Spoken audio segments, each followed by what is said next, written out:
with that, just a short intro. This event is called After the Crisis: How Digital Transformation can help Europe get back on its feet. I think we basically can say that it has been quite. I think that the last 2 months have actually taken a loop for many people into the digital area and how to work online. But we are also seeing that the industry basically have to change their supply chains, the way that they put up their factories, the way that they look at their business models in general. And there is a huge need for a close collaboration between the IT sectors and the manufacturing sector.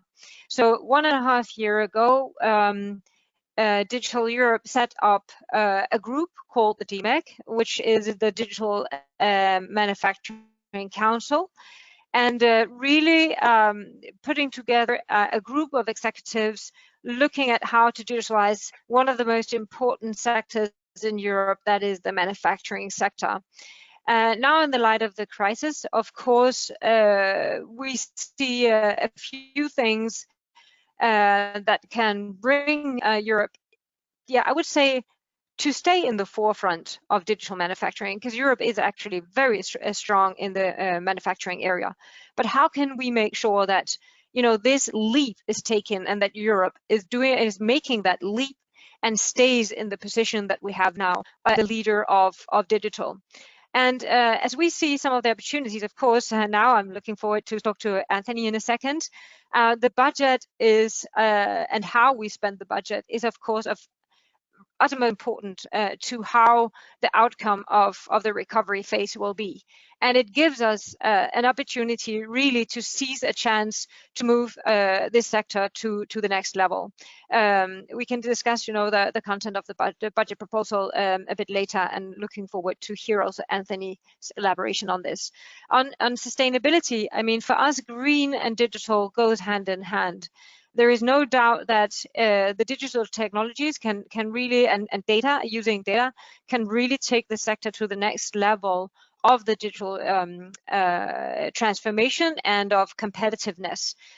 So there is really an urgency of building that strong ecosystem amongst the IT vendors and the manufacturers themselves. The normal lines between the two are becoming more and more blurry. And of course, we also see, the data spaces and AI as some of the major drivers of this change. If we look at supply chains, of course, it is equally important that there are none of the big manufacturers that are basically operating within a country or even within a continent. Those are all multinationals and working with other parts of the world. So how do we make sure that we basically build structures that let us stay open as at the same time being competitive here in Europe?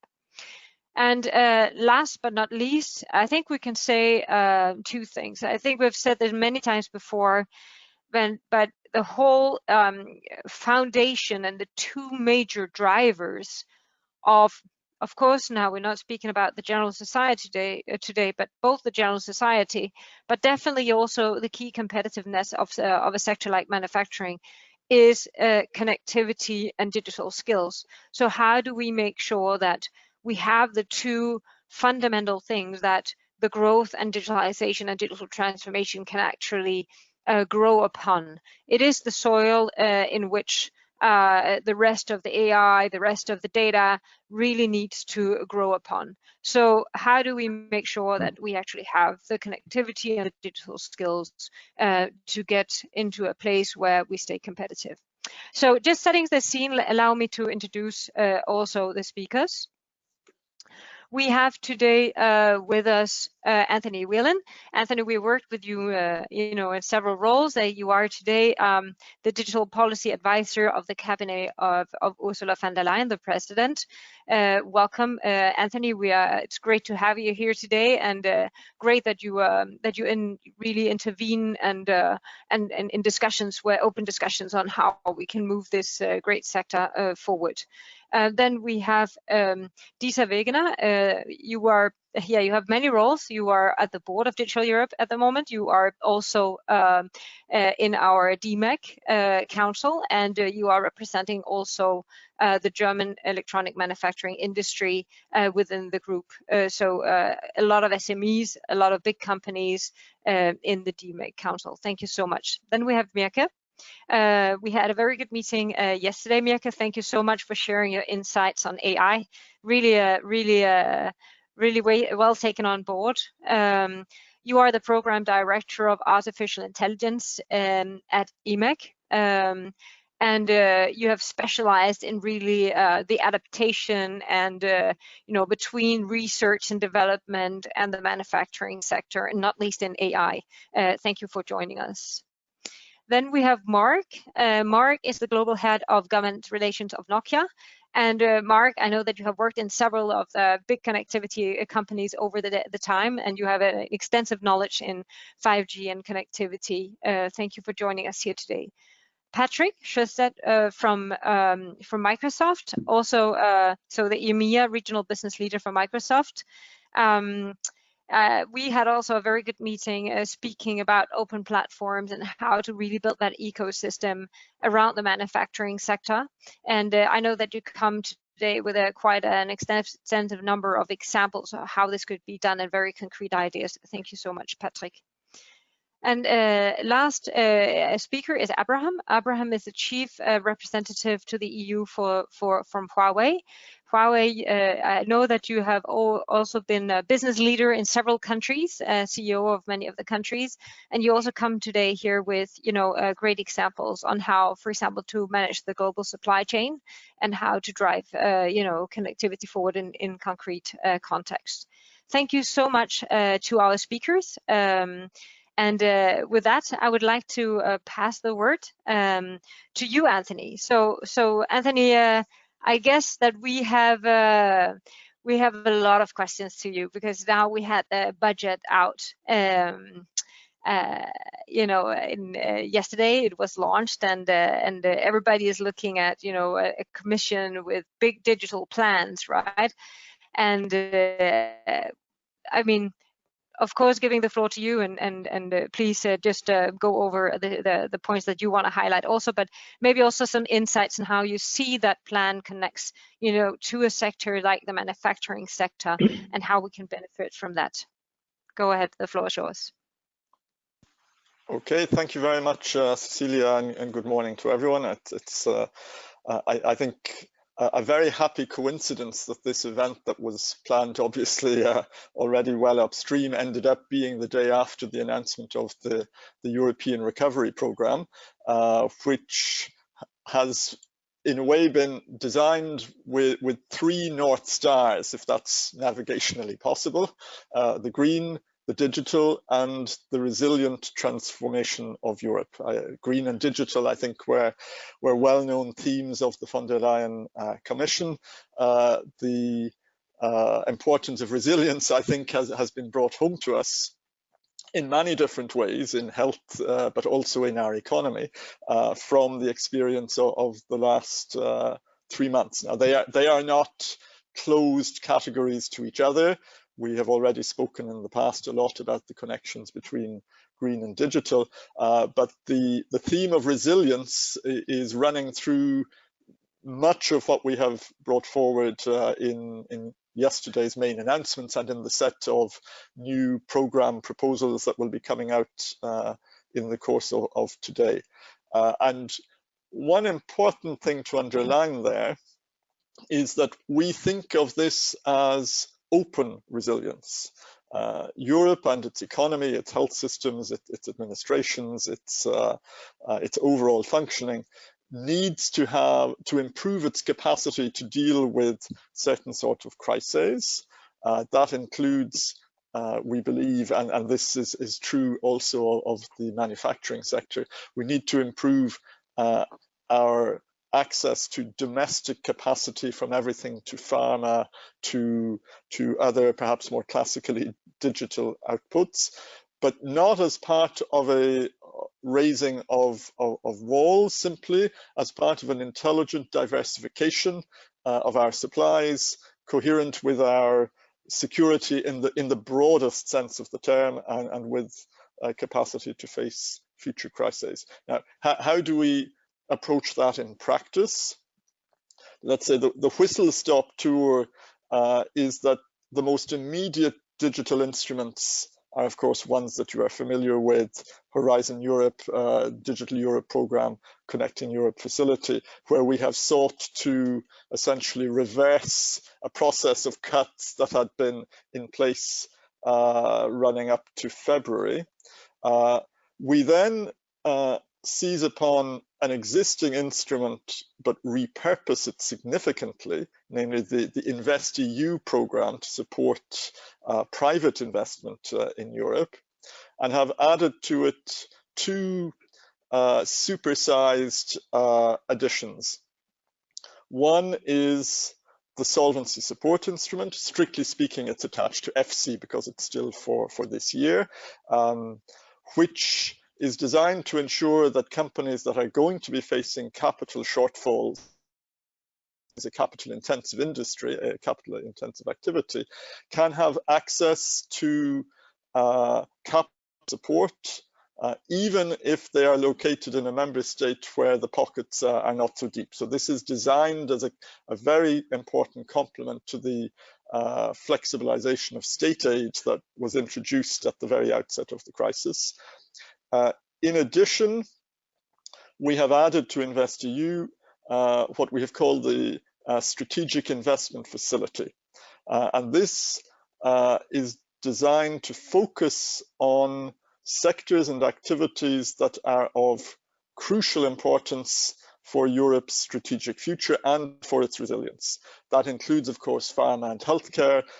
It includes critical infrastructure, but most pertinently for today's audience, there is a very strong focus on both green and digital technology areas where Europe's capacity needs to be built up based on an analysis that I think you know already from us.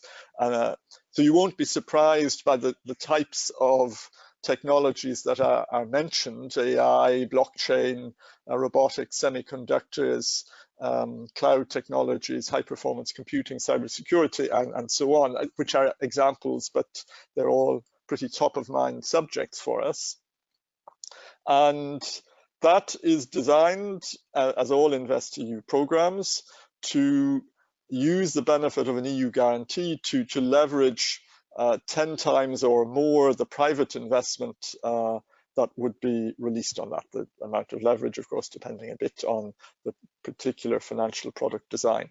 And finally, the biggest bazooka of the budgetary proposal is what is called the Recovery and Resilience Instrument. This is a general purpose budgetary instrument, mainly composed of grants with some loans, and you know all the political discussions around that balance, which is designed to assist member states in their own economic reform strategies as part of the European semester. So that will be very much something that is driven by member state identification of their needs, but in a frame which is European and includes taking into account European priorities, and there, of course, digital investment in areas that member states typically invest in, such as connectivity and skills, which Cecilia mentioned in her introduction, can be expected to be major winners. Let me also just say a brief word on the policy agenda, because in addition to the budget announcement yesterday, we revised our policy work program for the year. We do see certain areas as remaining top priorities for delivery despite the difficult circumstances. And three I will mention as being particularly relevant here. One is our work on digital education and skills, drawing on, of course, the massive collective experiment which was the lockdown. Secondly, the Digital Services Act, which we really want to keep on track for the end of this year, and don't be surprised if a public consultation reaches you in the very near future in order to kick off that process in a more structured way. And thirdly, because the degree of our dependency on our connectivity has been really underlined by the whole experience of the crisis, the review of the Network and Information Security Framework is also something that we want to keep on track until the end of the year. That was more than my assigned 5 minutes, so you steal it from the next round. Thanks very much. Thank you so much, Anthony, and thank you for going over this. I think there's a lot of people online. Actually, there's 208 people online right now who has been very interested in listening on what is in there for digital. It is still for us to really understand all the opportunities of this investment pool, and but I'm glad to hear that the intention is at least that digital plays a major role, and of course we will look at the policy initiatives coming out and be ready to answer on the three mentioned here: a Skills Service Act and connectivity and the network and security. So thank you so much for bringing this. Let me just one more highlight to the participants that you have a possibility of asking questions in the chat. So if you have questions to Anthony, please write down your questions. Very clear, short questions that are easy to actually for everybody to understand, but don't hesitate to use the chat function also on the budget issues just mentioned. Thank you so much, Anthony. Passing to the next speaker, to Dieter Wegner. So Dieter, you are also, as I said, a part of the DMEC. You are representing there the German electronic manufacturing industry, and you're also part of the Digital Europe board. And not least, you are working for Siemens. So you play a major role in our DMEC and the Digital Europe Manufacturing Council's plans, and maybe you can fill us in. You know, what have you been doing? What has been the focus of the last 1.5 years of work, and where do you think that we should really leverage the chance of investments right now? So, thank you very much for the kind introduction. Yeah, can you show the next slide, please? How to relaunch manufacturing in a post-COVID-19 world? I mean, first of all, why digital matters, and there are three main reasons. First, digitalization enables and ensures sustainability, and because you can increase the efficiency in the processes of the industry, in the products, you can reduce the energy you need for the processes, and you can reduce the material you use for the products. So that is very easy to adapt, and that is one big advantage of digitalization. Second, as we learned during the COVID situation, digitalization helps us to connect each and we can work still. We are not allowed to go in the office and the factories. And third, digitalization enables our handling in the factories and the handling in the engineering locations. And Anthony Whelan mentioned digitalization, green and resilience as a point. And the flexibility we got by digitalization is increasing also the resilience of this. And then what do we need as digital technologies for the future of industry? That is, first of all, we need connectivity between all those people and all those factories. And that means we need a broadband infrastructure and a 5G infrastructure in future, which is capable to handle that. That means we have to invest heavily in this, critical to the EU's situation and to recover from COVID. Second, we have to focus on artificial intelligence. That is the key technology we should focus on and should be becoming, let me say, the leading region in the world. with AI applications, and we can start with AI applications because they are very easy to adapt, and they are already use cases which we can share to the community. And third, last but not least, the cybersecurity, that should be also an asset we should play in the European Union.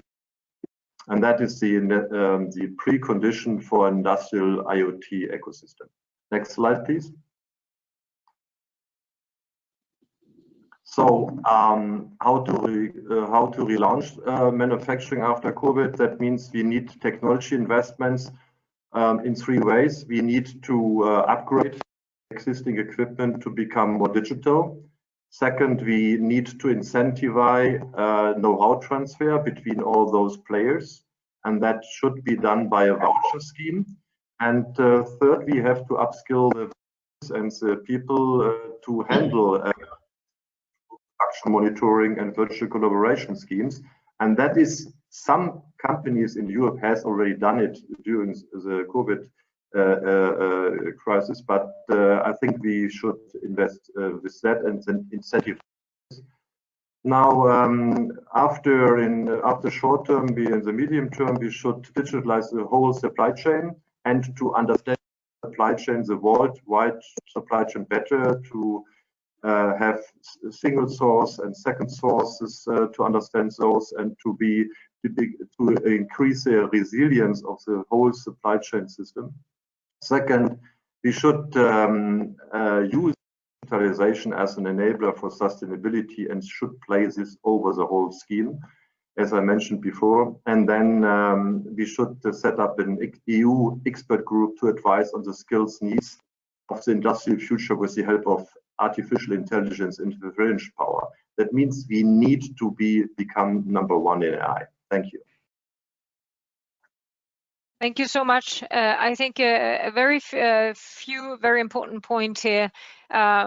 We had, under the hat of the high-level group for artificial intelligence, we also had a lot of workshops with, you know, all kind of stakeholders within manufacturing, that being unions, NGOs, big companies, smaller companies, governments, and all of them highlighted basically this big transformation of skills and how to actually get real projects going on ground to create those reskilling and upskilling programs. And I think it's a very concrete proposal here from Dieter saying, and the group saying, why don't we set down a group of different stakeholders within this industry, making sure that we actually can carry this out real life. Another one I think I just want to highlight is the digitalization of the entire supply chain. I think it has been quite clear that the entire supply chain also means global supply chain, and that it really also calls for even more collaboration, in Europe, but also outside Europe on the digital area. So the standards and interoperability can basically be highlighted also in the global supply chain, and the Commission has done that very well with certain regions also before. So thank you so much, Dieter. Going to the next speaker, Mirke. I hope that you have connectivity now and that you have sound. We had a very good discussion yesterday on AI and how to really apply AI. So not only the buzzword of AI, but what are the sweet spots? I mean, where should we invest for Europe to really in the manufacturing sector? How should we implement, and where should we invest basically to take an opportunity out of every crisis, you can say, but really kind of have that differentiation and that edge. The floor is yours, Mirke. Thank you. So first of all, thanks for having me, and great to see that huge focus on AI. That's fantastic. And it's indeed true that over the last years we've seen an enormous hype around it. But if we are very honest, we also have to say that AI also does lack adoption in certain areas, and the rich also in manufacturing. And if you analyze that, you actually see that's basically due to 2 reasons. One is the explainability part of AI, and the other part is the cost versus the value. So what we are doing is we're actually taking those 2 parts, and we're looking from an applied research point of view, what can we do together with the industry in order to increase that adoption? Now, if you think about it from the cost perspective, AI actually does consume, and it's not always very transparent, a lot of energy. In fact, 2% of CO2 emission at the moment worldwide is due to AI system is going to increase up to 20% by 2030 because of the increase of IoT systems. So that's a no-go. I mean, we have to work on green AI. And where is this energy lost? Well, basically, it's lost on the 3 levels. The hardware needed is not adapted for AI. It's a lot of times old hardware, which wasn't met for these calculations. Second reason is we continue to work from a centralized point of view, sending data backwards, forwards, backwards, forwards. That's not an ideal situation. And then another important one is the models we're using, they're just oversized. They don't reflect what we're doing with our human intelligence in our small head. So at these 3 levels, we're actually working in a co-optimized way in order to balance out and to reduce energy consumption by 70 to 80% by employing new techniques and delivering these techniques to the manufacturing industry. The second part is on explainability. So we see that in the manufacturing industry, which is also my background, there's already quite a lot of regulations and quite a lot of regulations around security, etc. So if we're going to apply AI systems and automated decisioning environments, we have to make sure that we can explain how the decision was made, or if the decision was made incorrectly, how you can correct it. It's a fact that AI is by default a little bit seen as a black box. So how can we open that box and benefit both from the value and also make it more open? And the way we do this is by working in a hybrid approach. So we tend to forget sometimes that before AI and big data, there was already intelligent decisioning through people's knowledge, through expert knowledge, through physical models, etc.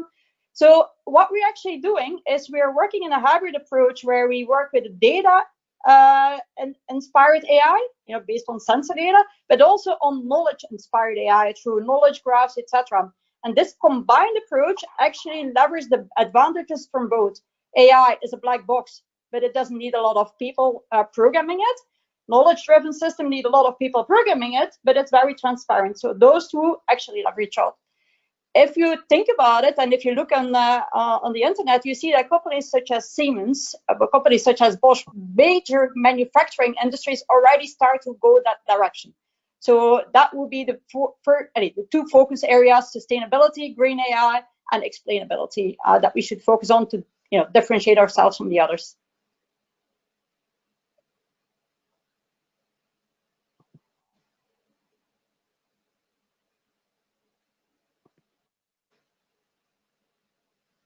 Sorry, it's always good to be on mute when you moderate something. Pardon me. So, Mirke, I think one of the things that you said yesterday, just elaborating on that, you said, Europe has a sweet spot because we have so much, so many standards and so many, so much, transparency of how we work in place in the manufacturing sector. And sometimes there might be, some edges which is not really updated to the technology that we're using, but the frameworks are there, right? And you said, so you actually said transparency is really one of the sweet spots for Europe. Can you elaborate a bit on that? Yeah, absolutely. I mean, and I go back to something that Europe also initiated. It's like the GDPR, the privacy, and people tend to think about privacy as personal data, but in fact, companies like manufacturing companies also have their privacy around their data. And so the idea of sending backwards and forwards that data to a central cloud environment in order to benefit from AI, in fact, we can just rely on new techniques that leave the data where it's been created and run the models there, run the algorithms there. So there's no need to go backwards and forwards. So that has very positive impact on privacy. That has very positive impact on the latency of solutions that have to be made, and has very good impact on connectivity. So that's an area that was actually introduced by GDPR, but actually now gets our benefits in AI as well, because we do have that privacy concern about data much far ahead on China and on the US. So we can elaborate on the work that was done and just take it a step further. Absolutely. Okay. Very interesting. Thank you so much. And thank you to the participants for basically asking all the questions. I will return to your questions shortly. So going to the next speaker, to Marc. Marc, everybody speaks about connectivity. And, you know, what should we do about this? I mean, it seems that we talk and talk and talk and talk, but we don't really move. I mean, pardon me, sometimes I'm a little bit, you know, I want speed in things. And how do you think we should speed up? And now with this crisis, it's apparently not only businesses, right? It's the whole society who's really dependent on this. And how do you see we should move ahead with that? Yeah, thanks, Cecilia, and hello to all of you. So I think most of you know, but Nokia is actually a global connectivity and end-to-end telecom solutions provider. We are deeply involved in 5G and also to operators and enterprises as customers. And we have a lot of investments in R&D as well, around 4 billion a year. So yes, you talked about connectivity, and I think this pandemic has really shown that connectivity is actually very critical. I mean, if we look at the networks of our customers, actually the network traffic has gone up by around 70%. So it means that also obviously we have been quite busy supporting our customers in supporting running their network and also providing additional capacity. And we all know where that's coming from. I mean, working from home, online learning, remote medical consultations, all these things have really shown to be critical during this pandemic, and that connectivity is really a fundamental necessity. But I think it has also shown that there are still gaps between people having good connectivity and others having not so good connectivity or no connectivity.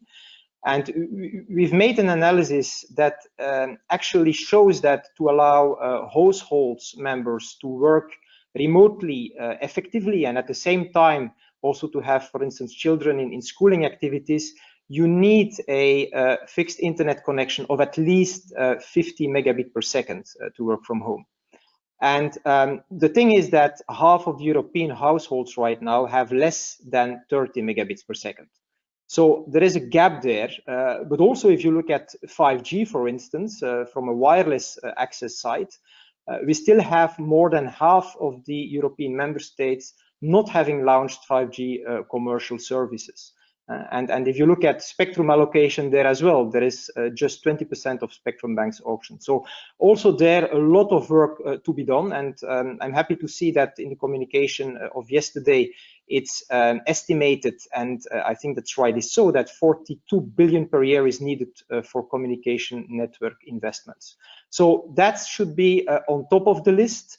But also the associated development of advanced telecom technologies. If you look at what's happening in other geographies, especially in the US, where also there are specific stimuli discussions related to rural broadband, as well as to R&D in advanced telecom technology. So I think obviously Europe cannot stay behind there. So connectivity absolutely critical. There are obviously a number of things that can be done. If I look, for instance, at what happened in Poland and the program Digital Poland, something that perhaps can be replicated, where actually a joint venture was developed that runs and owns also some regional broadband networks in formerly underserved regions as a wholesale operator, and then also providing retail service to others. That resulted in having 430 homes covered with ultra broadband connections just within 3 years. So there are many schemes that can be done there. Yes? I thought there was a question. I But think we need obviously to look in the program much more in detail to see where it will be, but connectivity and sufficient funding and loans for this program is absolutely critical. Thank you so much. We also have a question from the audience on on the 5G spectrum auctions that I will bring to your attention and to Anthony's attention in a second. So going to Patrik. Patrik, I mean, Microsoft is one of the big players in the manufacturing sector in technology, and you have also kind of seen this big, you know, need for both the tech sector and the manufacturing to collaborate and to create new technologies and innovations in this area. And but if you look at that, you know, what the investments that we should do and how we should handle this, you know, for this after crisis, how would you go about that? The floor is yours. Thank you, and hello everyone. So if I want to start with kind of what we have seen, and I think I would like to say that you mentioned earlier that there's been an acceleration of, you know, that we've never seen before of digitalization. So I think there is a lot of trends that we have seen for a while that now have been accelerated, and also technologies that many companies and also households had available already, that we've seen an increased adoption of these technologies. For us, obviously, the Teams collaboration tools, we've seen spikes, like Marc was saying, on the network. We've seen extreme growth numbers. We literally moved millions of people onto a virtual environment. That was the first thing to do to secure business continuity. But second, when you have people at home working, you know, not everybody are on teleconferences or webinars like this. You also need access to your applications. So we've seen people moving their engineering departments, R&D departments, onto virtual desktops, kind of virtualizing their environment and being able to be very productive also in a collaborative or a remote environment. And the third thing then, of course, for the people that are still in the factories or at the work site or field engineers, we've seen an increased spike of remote monitoring, remote support type of applications. So many of these technologies were available, but they were not mainly used as much as you know, has been in the past, or you know, until we had the crisis. So I think what we've seen is that, well, you can actually use this and you can change the way you work quite quickly into new ways of working, which I think will stay. So I pause on that particular piece. And then the other thing we've seen is of course the shocks to the supply chain, not at least our own supply chain. We've seen, of course, shortages of parts to our PCs, for example, but we also see a spike in demand of Xbox, for example, people being home wanting to entertain themselves. So we've seen both ends of the spectrum where you actually see extreme demand, you know, swings for companies from having no demand to, you know, extreme demand if you're in essential supply. So I think the shock to supply chains has you know, opened up for many companies, you know, how good are we at this? What do we do next?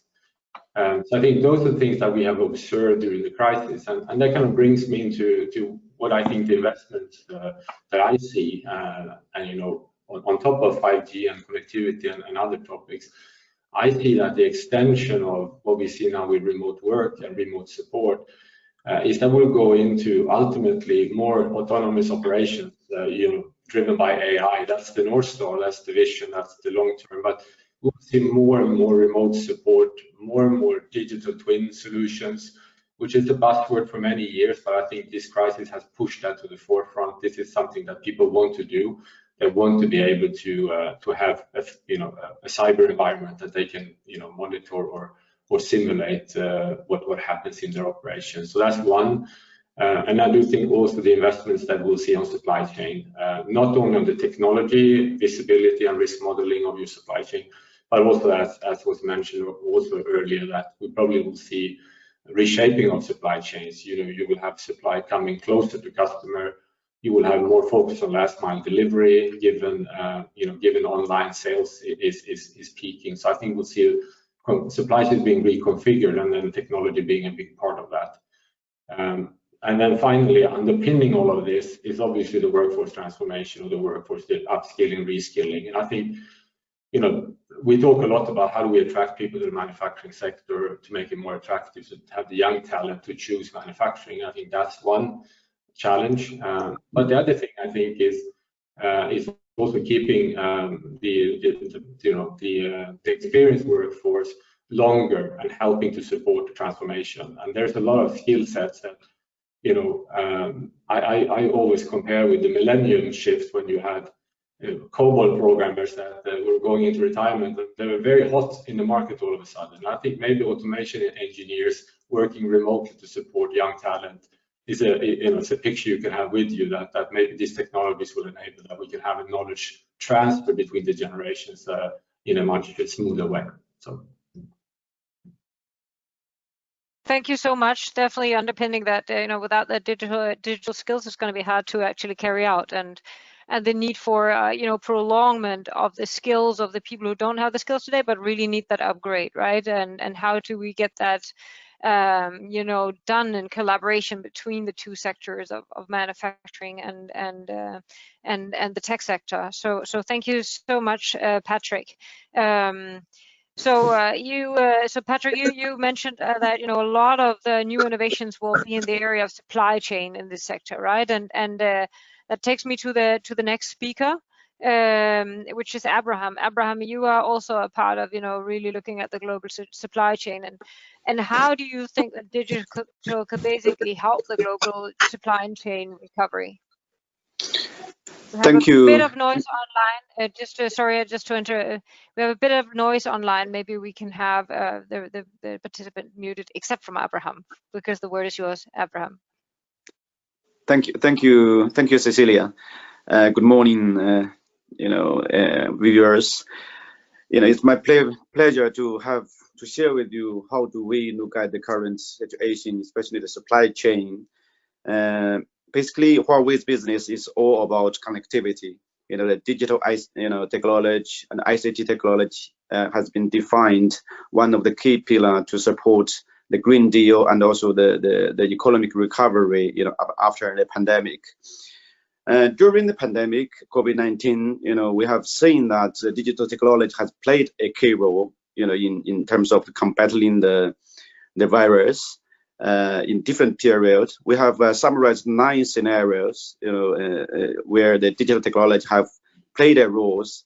If anyone is interested in, we can share it later.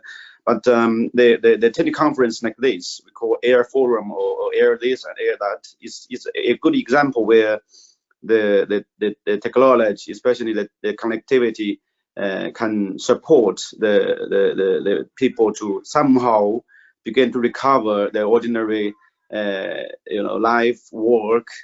And of course, one of the biggest challenge, or especially at the beginning, is to make sure that our staff, like we have 200,000 employees work worldwide in 170 countries, they are safe.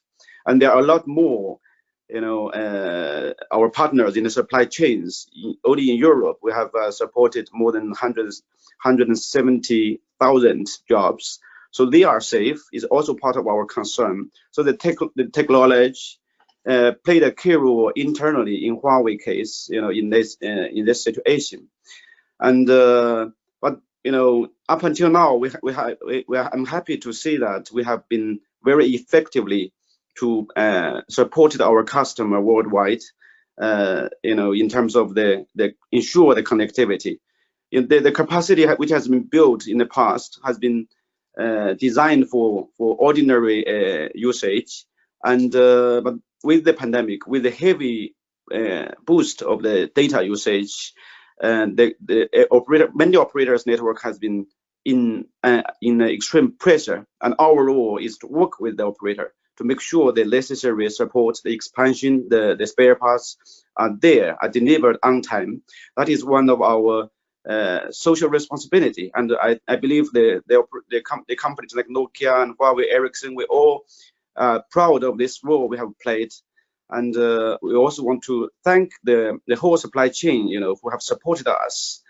At the same time, I would like to say that recently, the global supply chain has been also in a very challenging situation. Basically, there is the ICT industry is one of the most globalized industry. A lot of collaboration. Any equipment, either it's a smartphone or it's a 5G base station, there are hundreds of thousands of components from all over the world, and it's one of the very perfect example of how the globalization has bring a huge benefits to people's communication, with the very cost effective, affordable, price. But now it seems it's under dangerous situation, especially in Huawei case, we have to review, the you can call it the business continuity of the supply chain, to find the alternative in many components due to this kind of natural disaster, for example, the COVID-19 virus, or the other geopolitical, artificial, disruption. In this case, I would like to say, Huawei, we are making all the efforts to ensure that our support to our customers, will not be interrupted. We will still continue, but I would like to remind the audience, the speakers, that this kind of challenge is not really only about Huawei. It's also about the whole industry, and the international company will have to rethink about the continuity, business continuity of its supply chain, and identify the different kind of the diversity of this source, from geographic places, and also multi-vendor strategy. I think that is, will fundamentally impact how we reallocate the presence of Huawei's business and also some other international companies. And I would say this kind of threat is not only about our industry as well. It's actually the challenge of the rules of law, because without the rules of law, there is no such a globalization. Our operation in 170 countries is basically based on the legal and law compliance, international law, and also the local laws. I think in terms of the supply chain, and Europe here, I would say Europe have a unique role to play, because Europe is about united in diversity. Europe is about the multilateralism. I think I would like to take this opportunity to call that everyone to defend this kind of these values. Thank you very much. Thank you so much, Abram. So I'm going to allow myself to change the agenda a little bit to let it stay a little bit more interactive. We had a few questions, and sorry to all the participants for cherry picking a little bit, but let me take Ricardo. So I'm going to read out the three questions and then direct them afterwards. So Ricardo asked if we can confirm a cut of at least 1 billion euros in the Digital Europe program. It is, of course, a question to you, Anthony. And we have another question that I will also maybe pose to Marc, and then Anthony also for a comment. That is, considering the delay of the various 5G spectrum auctions across Europe, how confident is the Commission or the vendors that EU will actually meet the previous 5G connectivity objectives of 2025? And then the last one is the skills one that just came in from Dominique. How do we close the skill gap? So it was a very long, I said a very short question, it's a very long question. The digital skills gap is being discussed since years, but digital technology is hardly used to optimize learning delivery. Instead, investments are dispersed. If Europe wants to differentiate, is there an urgent need to make it easy to learn and apply the only one principle when creating learning content? Are there initiatives? Here it goes. Are there initiatives at European level that will adopt these principles to rely on massively close the skills gap? So I think the question is, you'd also said there will be some things on skills coming out on the policy agenda. What will we see? Will we see like a strategy? Will we see concrete projects? I mean, how will we basically approach skills? So three questions. Anthony, if you can answer the skills and the Digital Europe program question, and then Marc, maybe you can elaborate a little bit on the connectivity side. Anthony, and the floor is yours. Sure. Thanks, Cecilia, and to those who put the questions. So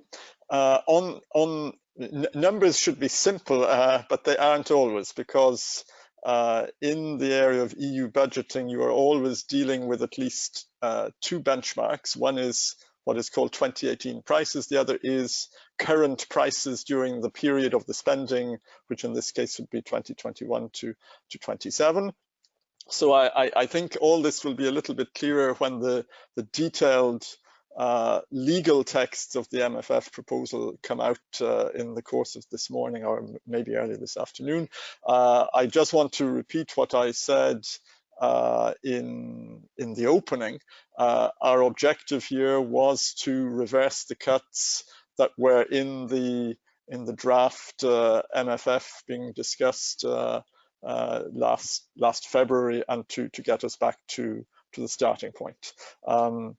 To which we then add, as I mentioned, a whole array of new budgetary instruments, which will surely also contribute in the areas being addressed by the Digital Europe programme, one of which is advanced skills. So that brings me to the other question. As I think I mentioned also at the opening, we will be coming in the autumn with the Digital Education Action Plan, but also with a reinforced skills agenda. I am by no means a specialist of these domains, but the whole idea is to learn from the crisis how we can improve our approach both to the imparting of knowledge and life skills, which is education, and to the development of specific digital skills in the workforce, but also in society. That will be preceded by a public consultation that should be coming very soon. So this is the opportunity for insights such as that one to be firmly brought to our attention. Thank you so much, Anthony. I think further clarity, I mean, basically reversing the Digital Europe program back in the original, at the original level as it was cut during the first round of negotiations in the Council. And now it's, of course, also in our interest to reach out to the member states. Digital Europe has 42 associations in Europe and in the member states. And we certainly hope that we can also make a difference in not having no further cuts, and who knows, maybe even a further increase in that area. I will still not reverse from being very ambitious on that one. So Marc, maybe going to the 5G, and Anthony, of course, feel free also to comment on that. Do you see, I mean, how do you see, the delay in auctions? Is it hindering it? Will it be a problem going forward? Yeah, so obviously it will be a problem because if you look at other countries, they are not standing still. I mean, obviously we know the lead countries like South Korea, US, everyone is moving ahead. And so for 5G, obviously you need to have the spectrum. So I think that's absolutely critical. And it's spectrum in low band, in mid band, and in high band. And I think that especially in high band, Europe is late. I think only 2 or 3 countries have allocated high band right now. But if you take it in the broader perspective of digitalization of industry, 5G is absolutely critical because you really benefit there from the low latency, which actually makes also physical industries able to digitalize what was not possible with 4G. And if you look at the more global context worldwide, there are around 15 million industrial sites, and that is twice the number of base stations, meaning that there is still a lot of investment to be done to be able to cover all these industrial sites with 5G. And obviously for that, spectrum is critical. So yeah, we must make sure that we get back on track with spectrum allocation in terms of timing. Okay, thank you so much. So sorry for jumping a bit round here, but then I will take another round of questions from the audience. I see that I have Also questions on how to collaborate internationally on the pandemic and then digital and on health issues.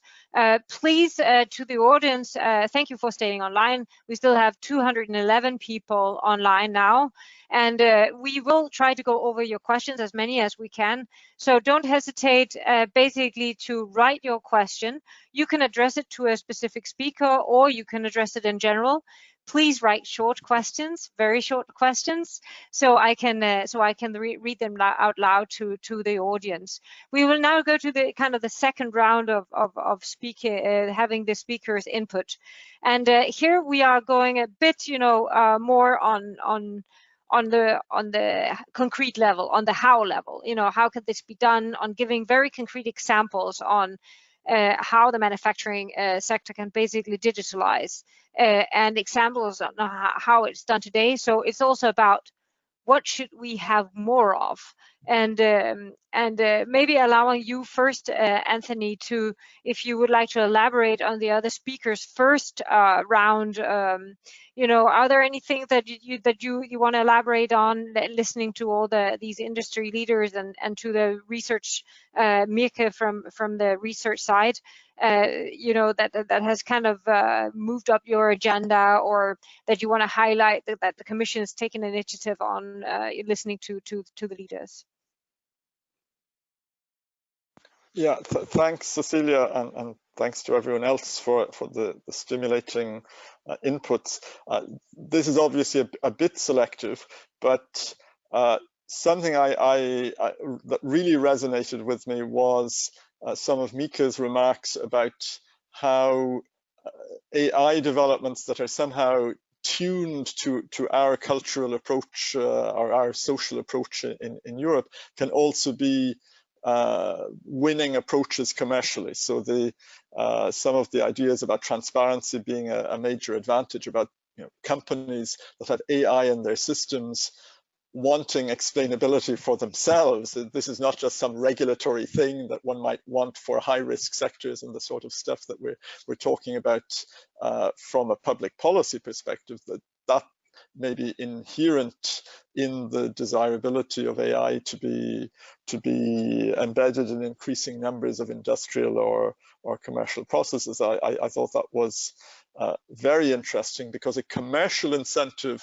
to develop more transparent, explainable AI will be probably more powerful than anything regulators do that needs to be obviously very focused on specific problems, but in any event would be very, very complementary to that. If the next step is to say, and we have the tools in Europe, or we have the means of developing them if we invest right, then of course it comes to meet some of the investment agenda that I was mentioning. I also, of course, picked up a number of remarks across speakers about how supply chains might transform. I think the crisis has been very useful for us, but of course it was a lesson very painfully learnt about some of our vulnerabilities and how we can address them and use tech to address them. That more localized delivery of at least part of the inputs that we need can be something that is managed through good use of tech, and can make sure that the sort of bottlenecks that can sometimes arise for less dramatic reasons than a pandemic can be more easily absorbed. And none of that puts in question the interest that we all still have in having a diversified, globally integrated economy and set of supply chains. But monoculture in physical supply chains, as in agriculture, we find can be extremely vulnerable. Last thing I would pick up on is Marc's reference to models of developing better connectivity where we need it. I think we do see good models around Europe of using tools other than traditional grant-based state aid to traditional players to get very high quality connectivity into areas that are not easily addressed by the market. Wholesale models are ones that we certainly like to see developing, and we think the strengthening of financial instrument tools like InvestEU, supported with things like Connecting Europe facility, can help to give those models legs in the next financing period. Just a few selected remarks. Thank you so much, Anthony. Yeah, I think a very good summary of some of the highlights from the previous speakers. So maybe going to the second speaker, Dita. You have also taken the time to basically give a few examples on digital solutions in the manufacturing sector. Please, the floor is yours. Yeah, thank you, Cecilia. And may we see the next slide, please? So it is just to explain you what is the challenge for the manufacturing industry. You see at the bottom all those operational technology devices like factories, trains, windmills, gearboxes, robots, elevators, and so on. So all physical equipment which we have in the industry. And so if you want to digitalize this industry, you have to connect this with Internet of Things platforms. And those you see in the middle, the various IoT platforms by different areas. And so it is very important to connect those OT devices to this digital world of these IoT platforms.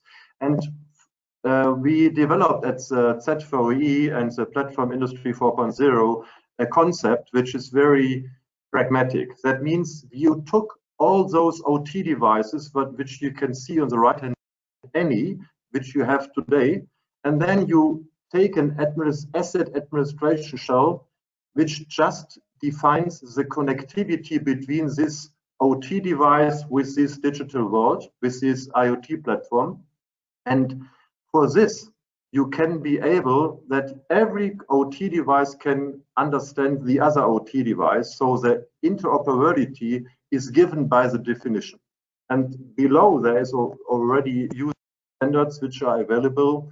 And so that is a very pragmatic approach to get the issue away of not having the interoperability between those different manufacturers, and also to overcome the hurdle of having different branches where you have equipment which can't understand each other. So, and to bring this into place, it is very important to have a killer application, and I want to show you on the next slide.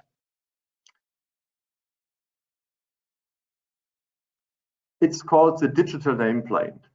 So today we have forced by regulation that every document have a product documentation in paper form. That means you deliver as a manufacturer a product, any product, and you have to bring a paper written documentation about the product together to the customer. And so what we developed is a digital nameplate 4.0, which is taking the QR code on this device, get a connection to an identifier, which is quite like an IP address. And so you can go from the QR code with this app to the manufacturer, and then you can read all those product documentation. You can skip the paper. That, of course, save costs. That is more environmentally friendly. So we have sustainability requirements. It is globally accessible, and of course, it's easier to get the information by the users. Like here, this customer who takes this tablet. The hurdle is that we do it on a common standard, and for this we developed this one valid standard, but this is only a small piece we have to overcome. So what I propose and what we propose of this initiative is that we come to a European of, let me say, a European digital nameplate, which means every device in Europe can be connected with each other's, and then you can apply all those regulations we have in the EU Commission set up. We can apply by that, because then you have it digital. And that would be a trigger. It would be an enabler to bring the digitalization to the shop floor of any factory and process field. Thank you. Thank you so much, Dieter. Very clear examples on how basically to get technology working on ground and even making the production more greener. Thank you so much. Going to Mirke, I mean, you are also working in this area on how we can drive greening, you know, and competitiveness through AI. So maybe you can give a few examples on your view on how should we go forward with the research, and how can it even be done today? What's the cutting edge thing that we should do? Yeah, okay, that's great. So from the cutting edge point of view, I would like to emphasize that AI is not just about data and algorithms, it's also about people and processes. And what we see right now is that a lot of AI is not well integrated because there's a lack of like multidisciplinary teams, let me say it like this. When I look back at my time 27 years ago, and I studied AI, it was part of machine learning, and it was part of electromechanical engineering. What you see right now is over time, AI became a very specific domain, and you get these very much siloed, you know, studies. And what it actually means, when people leave the universities, they either know data science or they know engineering. And there's a lack of collaboration between it, and that also is extended into in the operational world, in the manufacturing world. When, from a research perspective, we talk to manufacturing, we actually speak a different language. So, from a good example is here in Belgium, we have the AI Flanders program, which is initiated by the Flemish government, which actually wants to bring down those silos and create a collaboration, a must-do collaboration between data science on one side and you know, the manufacturing companies from the other side. The way it works is that together with the manufacturing companies, we define use cases on AGVs, on robot arms, on bearing wheels, etc. The data scientists and the researchers, the applied researchers, are developing solutions, and together in a very structured way, with quarterly meetings, with board, with steering committees, etc. We look together with the leaders of manufacturing to see if what we're creating is actually adaptable to the industry. The other way around is they understand how we work and how actually what can deliver benefit and what can't. So it's the translation work between the different silos that's absolutely needed. And if we have this, I think that Europe could be acting much faster on the AI level. So this is basically translation between the two worlds you are talking about, right? So how do we make, you know, standards for how we communicate, but also integrate the education and the processes of the IT industry with the manufacturing industry in a better way? And super. So maybe I think, you know, yeah, sir, go ahead. No, the point that I just wanted to make is that, you know, you have to understand data scientists, they care about accuracy of their model. Manufacturers, they care about safety and cost, etc. And so they do just speak a different language, and translation work is so much needed in that domain. Well, it seems to be a high potential area here with all the changes that we're going to see in the next 5 years. So moving to the next speaker, Marc. Can you give concrete examples of how the infrastructure is powering digital transformation of manufacturing? Have you had any kind of highlighting stories that really features how it's done? I mean, it's to understand what is needed.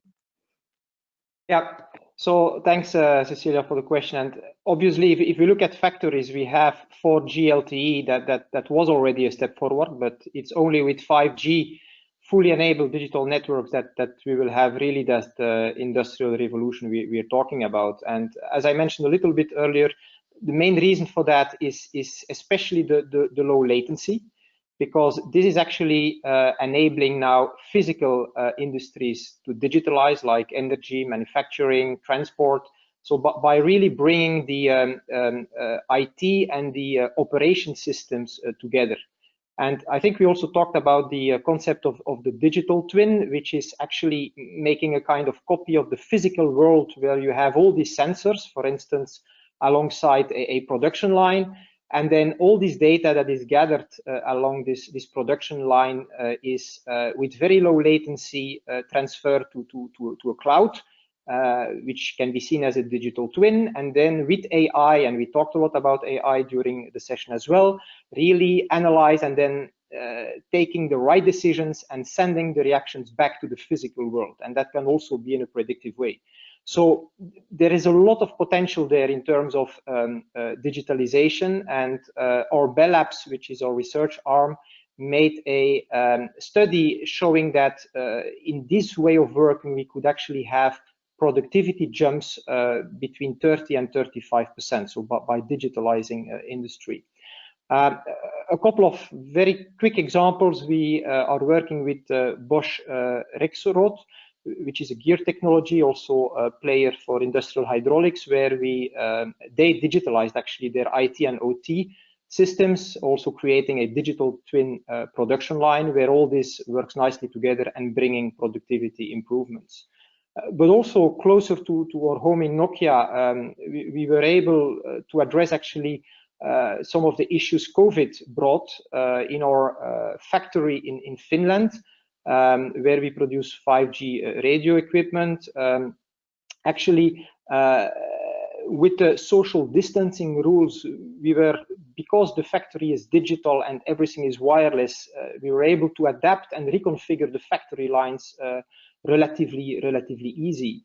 And I would say in general, digitalization of manufacturing, if that's done in a thorough way, is also something that allows, I would say, a push button transferring of manufacturing and process knowledge from one site to another without traveling. And obviously that is a huge advantage when you can do that, especially in times of COVID. So these are just some very practical examples of the benefits of digitalization of manufacturing. Cecilia, back to you. Yeah, thank you so much. I mean, yeah, a lot of potential to actually reach 30 to 35% increased productivity. That's at least something, right? So Patrik, I mean, turning to you, I know that Microsoft has really also been working on this, translating this world, or even not just translating, but making it happen, right? On working in something that you call open manufacturing platform. I mean, not only talking about that, but could you tell us a little bit about how you've done that? And you know, everybody talks about building the ecosystem. You actually did some of this, right? I mean, and how is it functioning? Yeah, so what we found over time is that many companies trying to solve the same problem. So we think, how can we speed that up? How can we accelerate it? And particularly, I think something we do in the tech industry, where we sometimes compete, sometimes collaborate. It's a much more fluid ecosystem in a sense. So what we've said is that we want to focus on what are non-differentiating problems that companies have. You can always say it's like 50%, it's 60, whatever it is, but kind of finding the common problems that you need to solve to get started on digitalization and to accelerate. So with that in mind, we started this open project, which is an alliance called Open Manufacturing Platform. We started that with BMW as founders, Microsoft and BMW, but we have added companies, and I think we have now, with people applying and people on the list already, around 70 companies. But the most notable, the steering committee members, are companies like ZF and AD InBev and Bosch, and as I said, Microsoft and BMW. But we're also inviting tech industry like Capgemini, advisories like PwC. So we're building out this, and it's an open project, so it's an example of open innovation. But what we're trying to achieve is we of course can bring technology and knowledge of that side. The other participating companies are obviously bringing their domain knowledge and the skill set that they have around manufacturing, like Mika was mentioning. We're bringing the two worlds together in a way, and we're starting very hands-on with working groups that are trying to solve some of the most common projects, which is connectivity of shop floor devices, like Dieter was mentioning. and using, how do we do that, particularly in a brownfield environment where it's easy when you set up a new factory, but when you do it in an old factory, how do you actually do that in the best way? And everybody's kind of struggling on the same problem. The other thing is how you get to handle your data, your data models, and how you get to some sort of standardization, so it's easier to communicate across various devices, various companies, etc. So that's what we're doing. We're also looking at the kind of the reference architectures, how you build these IoT platforms, similar to what Dieter was showing as well as an IoT platform. What is reference architectures, and having groups to work on that from various companies, tech and industry, it speeds up the process, and you can spread the knowledge and have knowledge sharing. Those are foundational, right? So what we want to do next, and we have started one working group around autonomous transportation systems, so say autonomous AGVs in the factory instead of having the trucks, which is something that every company is implementing. So we say that doesn't differentiate you as a company. That's not a unique selling point that you have it. Everybody will have it eventually. So we started to look at, is that a project we can collaborate on, and how we, what are the solutions, what are the technologies that you need to do that, and then we can kind of open source that technology and make it available for the alliance and for people to use, using the same technology or the same methodology that we do in tech, where we use open source and have it in places like GitHub and others. So that's the way that we want to do it when we come to the specific use cases. That it's not just platform components, but actually starting to contribute your solutions to the broader alliance, and then have a knowledge sharing of good solutions between the different companies. So it's a starting point, but it's been well received, and we are well underway, and we're adding new members to this. And I think it's a good way to, again, as I said initially, to how do you accelerate digitization, and how do you work together. So thank you. Thank you so much. So, like, basically a small ecosystem based on specific areas of industry that needs to to develop technology and innovation. Thank you so much, Patrik. I think it's some of these examples that we need to basically have best practice from and really scale them, right? So inventing something new is great, but scaling is sometimes easier, faster, and get you where you want to be. So turning to Abraham. Abraham, I know that you have also looked at how to benefit between the synergy between IT companies and manufacturing. How do you think that EU can support this, and where do you really see the sweet?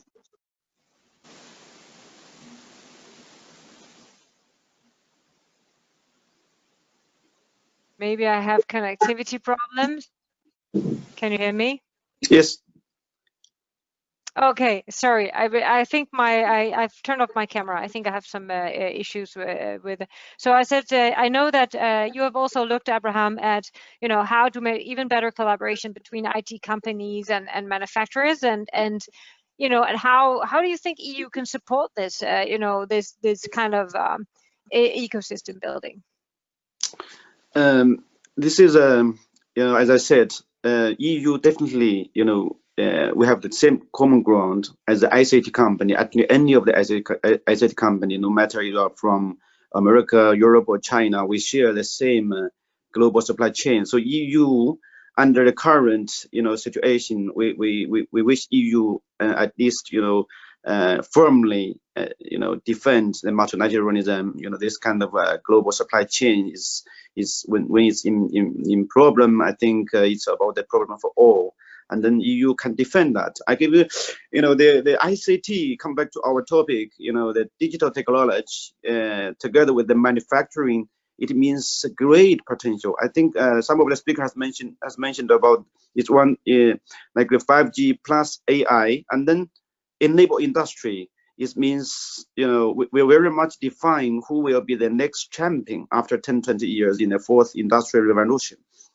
So I give you an example. Like a few years ago, actually, we work with a Swiss company called Schindler of the connected lift. Millions of lift has been connected, and it was designed for the for the maintenance. So basically, they do the online maintenance, to get instead of sending people, to do the on-site maintenance, they could get the online information collection. But it was designed for that. But in the past few months, in South Korea and China, in some area, it has been proven work for the contactless lift. So which means in China, people can use smartphone, contactless to press a button to go to the floors they want to. I think this is just an example, and some other application is we work with the automobile industry here in Europe, like BMW or Volkswagen, for their next generation connected car. Is about save energy, best optimize the traffic jam, and also lower down the cable. Basically, every car, if you have 50 kg of cable, less than the current cars, then it means a lot of energy saving. It's a great support for the Green Deal here in Europe, and the airplane industry is the same. It's going. Every airplane has more than 10 tons of cables, and this can be supported by the high 5G technology, leveraging on its low latency and massive connectivity capabilities. So everything sensors, and everything connected, everything intelligent will define the future, champions. Europe has a very strong base in terms of the traditional industry, and we, thanks to our heavy continuous investment in R&D, like this year, our research budget has been more than $20 billion, and our comprehensive supporting network worldwide. I think we are committed to work with the European ecosystem to enable the industry in their digital transformation journey, and also to support European Green Deal and digitalization. In one word, I think it's all about connectivity, and inclusiveness, to support the remote area, to have the connectivity as a basic human right. It's as same as the water and electricity. Of course, a safe network is to everybody's interests, and we are committed to support that. Thank you so much, Abraham. Very clear. So we have 5 minutes left. It's always like this when you're in good company, right? Times passes really quickly. But I can tell you that we still have 163 participants online listening in. So we've been between 150 and 200 all the time. Is very impressive. Thank you everybody for staying online. So I have one question here from the audience, which is from Claudine from the Perm Rep of Netherlands. And the question is for Anthony. Should we seek more synergies between green and digital challenges? One question. And the other one is, where is AI in the 4 elements for digital recovery? So question mark. So maybe allowing you, Anthony, to answer the question. Sure, thanks, and thanks to Claudine. And the answer to the first one is clearly yes. In everything we have been doing in this mandate, no doubt before as well, we have underlined that green and digital are not separate tracks. There are, of course, separate aspects to them, but there is a real opportunity, and that was, I think, very much underlined by some of Meek's earlier remarks. There's a real opportunity to use digital to make many processes more efficient and less resource intensive, and therefore advance the green agenda as well. So that is front and center. To the question, where is AI in the recovery plan? It is, of course, in the Digital Europe program. It is, of course, in the key technology areas that the new strategic investment facility will work on. And those will be, I should underline, those will be market-led projects to which we simply facilitate market financing. So they still have to prove their merits to to financial intermediaries whom we will enable. But I am convinced even more after all I've heard this morning that the commercial potential of AI across the European economy is such that many such projects will emerge. Thank you so much. Very clear. So maybe turning to a question, so it's Anthony Dieter.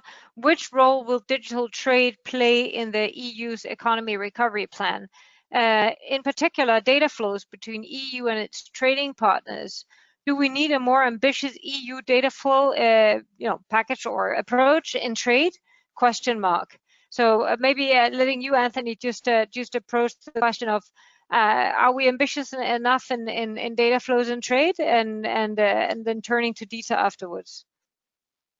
Well, I think we're pretty ambitious in the framework of the main discussion forum for this at the moment, which is the e-commerce discussions among a pretty important subset of WTO members. We really want to see, perhaps not with the same extent as we have done in Europe with the free flow of data regulation, but subject really to only the most important public security type and public policy legitimate restrictions. We want to see free flow of non-personal data freed to the maximum extent possible. That relative to what we see in many places around the world is a very ambitious agenda. On the personal data side, of course, we have our values and our legal regime to respect, but we are eager exporters of equivalent protective regimes, exporters in the sense that when the conditions are right in partner countries, we are more than happy to conclude the relevant equivalence decision, I think it is, rather than an agreement, in order to enable transfers in that respect as well. We obviously follow very closely discussions that take place, including litigation, on some of the ways in which data can be transferred between different parts of the world. And the last word on some of these points, of course, is with the judges. But our policy agenda is to promote high personal data protection standards everywhere, because that will enable greater flows of personal data as well throughout the world. Thank you so much. Maybe Dieter, the last question also very shortly before I round off. I mean, should we be more ambitious on the international agenda of data flows, or it sounds like the Commission is rather ambitious already? Is there any more that you see that we should do than now? Yeah, I think we make a good start with the GDPR on the personal data, and now we have to say how to structure the industrial data flow, and that's very important, not to bring in a restriction which hinders to make their innovations. So from our viewpoint, the existing frameworks are already enough to handle this, and especially to make in the B2B environment via contracts to handle these things. But there might be the thing to think, if you think the production network of the future, then you think of digital service between all players, and then you come to think that you have to have also a micropayment scheme to pay for those digital services. And there might be the question whether we should have a digital euro or a digital currency. Thank you so much. Thank you for this, opening the digital currency. We'll have another online meeting on that, I believe. There are many more interesting questions on metrics of what does it mean actually to have, more technological autonomy. A very interesting discussion that could take at least an hour to go into now. But I think I will round off here and say, first of all, a great thank you to all the speakers. I think I can say that there is not a minute where people have not followed, chatted, and it's been unusually active, and people have been quite active in the chat boxes also. So a great thank you to you, Anthony, for joining us, and as a guest, of course, also to Mirka for really bringing your knowledge on AI and manufacturing from a research perspective and applied research perspective into this conversation.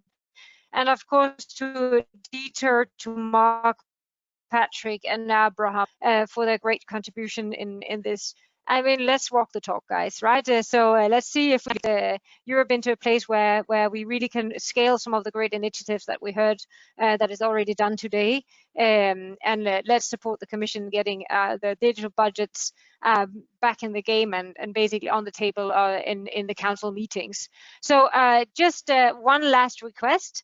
Please share your feedback for this. There is a 2-minute feedback survey. We'll share the link in the chat box, and we will also send it to the participant who has signed up. So for us to learn, what did we do well? What should we do better? Let us know your feedback. But a big thank you from me to all the speakers and all the participants who stayed online for this event. Thank you so much and have a great day.